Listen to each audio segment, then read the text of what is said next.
I want you to kill Atty. Vera. Do it! From now on, you and you belong to me. Sana naman hindi mo pinagsalutan yung ganun ng nanay mo. Totoo naman lahat ng mga sinabi ko sa kanya. Hindi naman niya talaga ako kilala eh. Intindihan kita. Pero sana, bigyan mo siya ng pagkakataon na maging nanay para sa'yo. Hindi pa pa. Pagod na ako. Pagod na ako ipagsiksikan ng sarili ko sa kanya.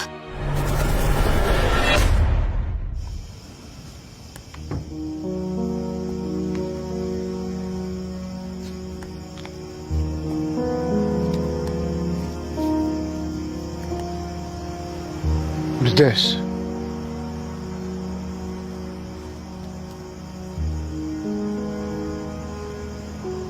Bigyan mo lang ng panahon si Tanggol. I'm sure, magpapatawad din siya. Naiintindihan ko naman siya eh. At saka may karapatan naman talaga sa gumaan loob niya.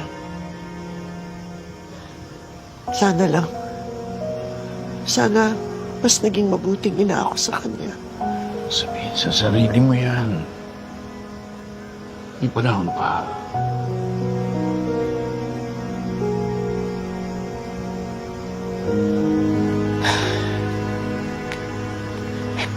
Sana nga, Ramon.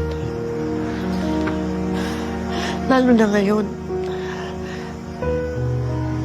papasok siya sa politika. Gusto ko suportahan ko siya. Pero paano? Hindi niya ako matanggap bilang isang ina. Sana, Ramon, mapatawad niya pa ako. Sana mabigyan niya pa ako ng pangalawang pagkakataon. You will. You will. Kapag handa na siya, tatanggapin ka niya uli. At matatanggap niya na pamilya natin. Salamat, ha. Lagi kang nandiyan dyan para alalayan ako, para tulungan. Napakaswerte niyan po. Kasi meron siyang ama na katulad mo. Yung nagtsatsaga para sa kanya at minamahal siya. He's my son. Ibibigay ko sa kanya ang lahat. At gusto ko malaman mo na handa akong ibigay rin sa iyo ang lahat ng iyon.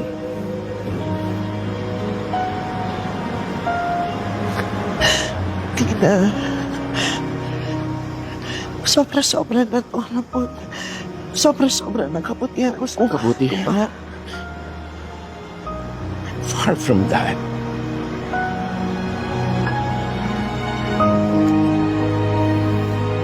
I just want you to be here with me. Araw-araw, pinapatunayan mo sa akin ang kabutihan. Araw-araw, pinaparamdam mo sa akin na mahal ka. Salamat, ha. Nilayo mo rin ako sa impyerno. Buhay ko na kasama si Nicole.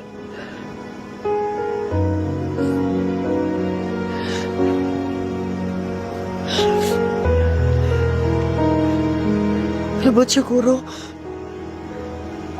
siguro panahon na para ayusin na natin ang gusto ng nakaraan natin.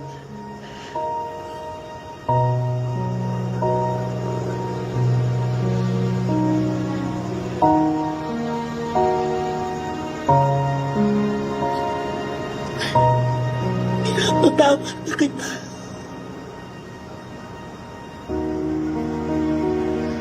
Totoo, matagal na kita pinatawad. Gusto ko rin malaman mo na handa na ako ngayon. Handa na ako magsimula ng bagong buhay bilang mga magulang ni Tanggol.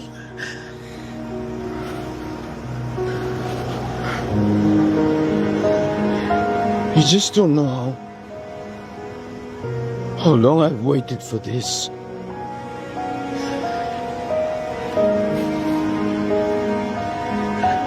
Thank you.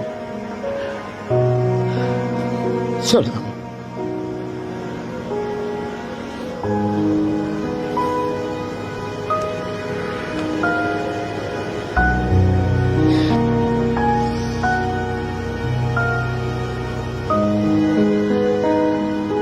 Yes.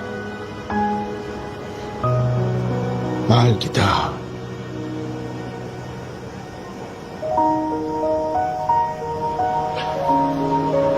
Mahal kita.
Ngayon lang ako ulit nakaramdam ng aruga at pagmamahal sa isang taong hindi ko pa inaasahan. Tama nga ang desisyon kong sumama kay Ramon. Hindi ko nahayaang mawala pa sa akin to. Para rin naman ito sa pamilya namin kasama si Tanggol.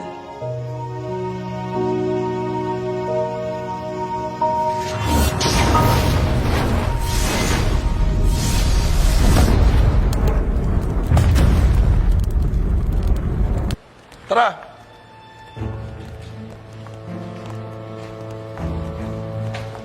Jason, tawagin mo yung kaibigan ni Pa, yung may-ari ng bar. Tara to erase the CCTV footage.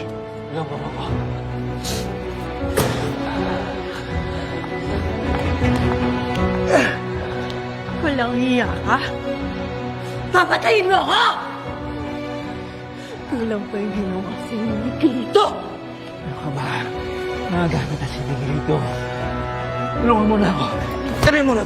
Tatulog ako!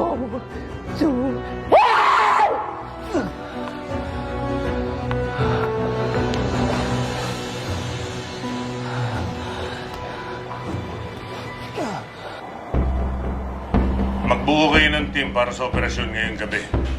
Ito ang warrant. Puntahan niyo ang bar na nakasaad dito kung saan talamak ang bentahan ng droga.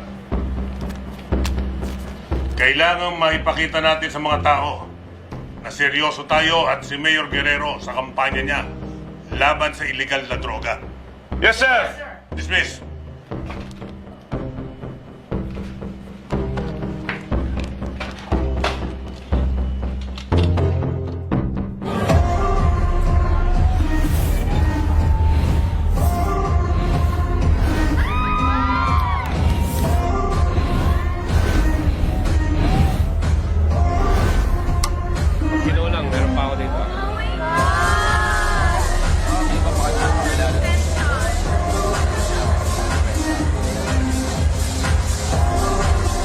Kiss someone you like.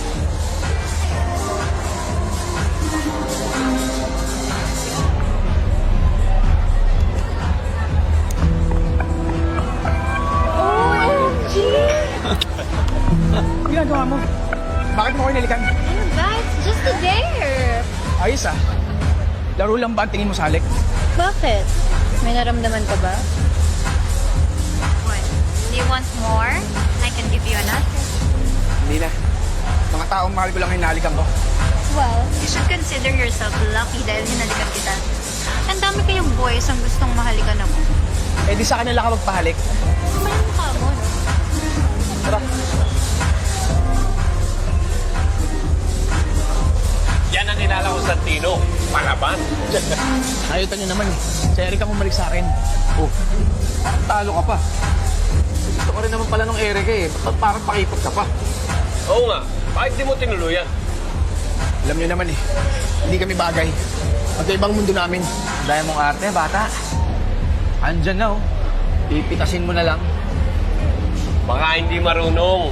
Kaya ka natatakot, no? Ano, first time mo? Pati mo pa alam paano gamitin yan.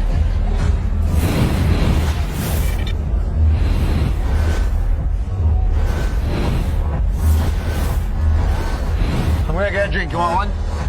Drink? No, go cuz I'm just gonna chill here. Sige, tara.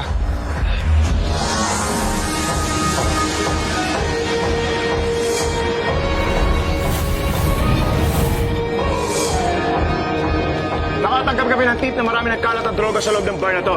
Ito sa restaurant! Men! Pasok nyo! Huwag gagalaw! Ito! Santino, mga para! Men! Search the area! Sibat na tayo! Pasok ka man! Pasok ka man! Ikaw! Pasok ka man! Para natin dito! Pasok ka man! What's happening? Sandali! Paano si Erica? Kaya niya sarili niya! Taktakin niyo ba? Tino! Walang gagalaw na sama! Gato ah!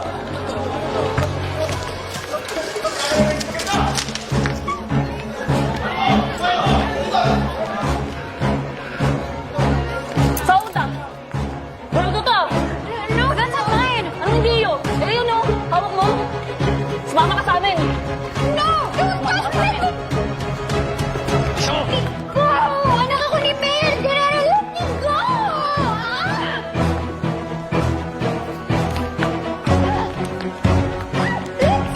Let me go! Hindi mo alam yan eh!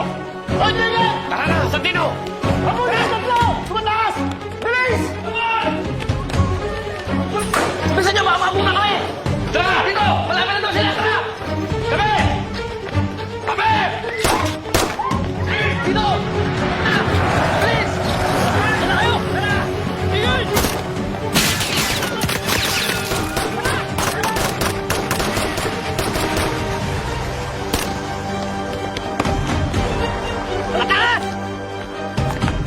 That's not mine!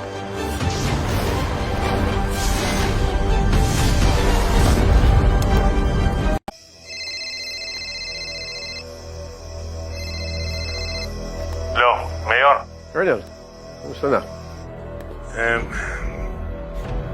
Meron po tayong problema. Meron kasi kami nakuha ang intel tungkol sa mga kumakalat na droga sa mga bar sa Maynila. Para nga mapatunayan natin na seryoso tayo sa kampanya natin laban sa mga illegal na droga, ni-raid namin ang isang bar. Maganda yan para sa image ng mga kapulisan natin. Ano ang problema? Isa sa mga nahulihan ng droga ay itong anak ninyong si Erica. Ano? Kapag nakarating ito sa media, malaking problema po sa ating dalawa. At lalong madidiin ka bilang protektor ng droga. Colonel Romero, gawin mo lahat ng magagawa mo para hindi lumabas sa media ang pangalan ni Erica.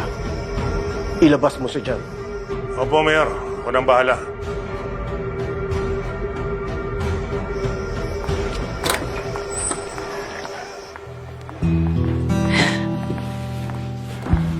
Magandang gabi po, Mayor. Ito na po ang anak niya. Nasaan na yung ebidensya na nakuha niya? Ito po ang droga nakita namin sa kanya. Red Chaser po. Patok po ito ngayon sa mga kabataan.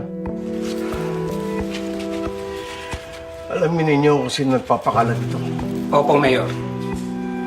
Sige, kayo nang bahala. Kausapin mo lahat ng tao mo na ayokong makalabas to kahit kanino ka. Jackie?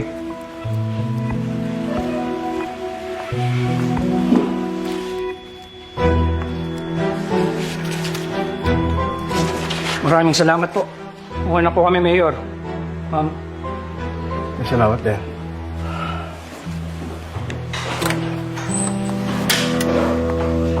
Durugista ka?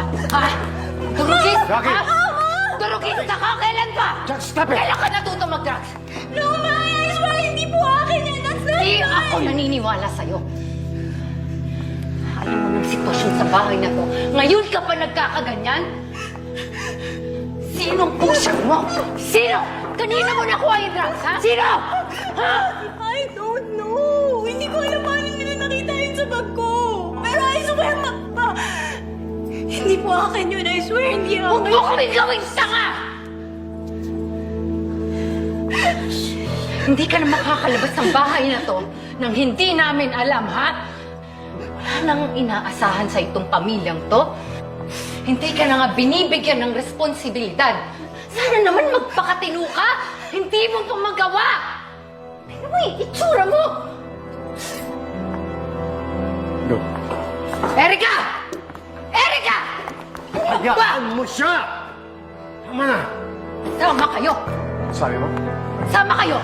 Sintidor ka, di ba?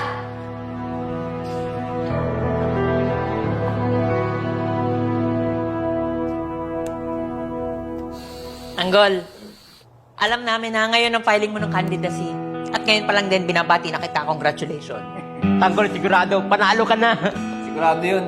Hindi naman pababayaan niya ng lolo niya at ng tatay niya eh.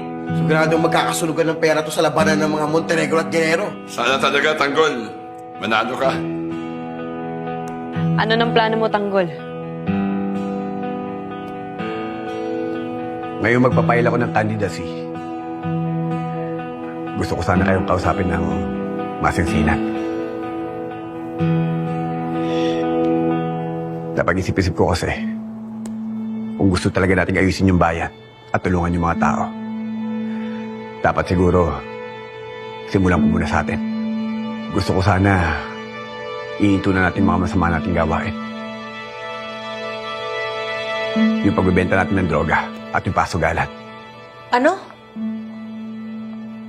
Tanggol, malaki na rin ang hirap natin doon, tapos bigla na lang natin ihinto. Kagaya nga ng sinabi ko sa inyo, kung gusto talaga natin pagbabago, kinakailangan muna nating ayusin ang mga sarili natin at ihinto ang mga masama nating gawain. Pasensya na kayo pero sana maunawaan niyo ako. Kung yan ang desisyon mo, sana magtagumpay ka sa bagong yugto ng buhay mo. Tanggol, paano nga pala yung nawating natin sa pier? Yung droga ng mga kwan, tsaka yung pera ng Montenegro? Teng, itatapon natin yung mga droga at yung pera ipangtutulong agad sa mga tao.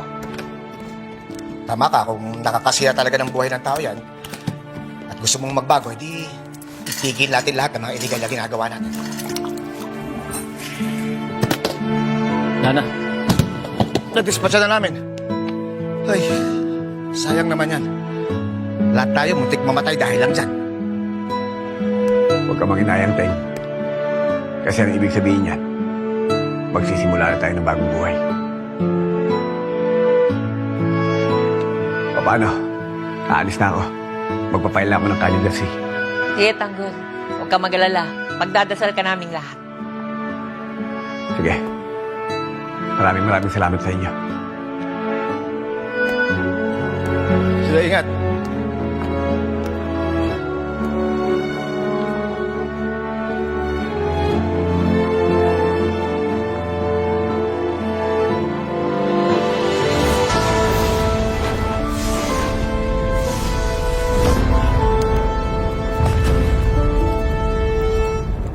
This is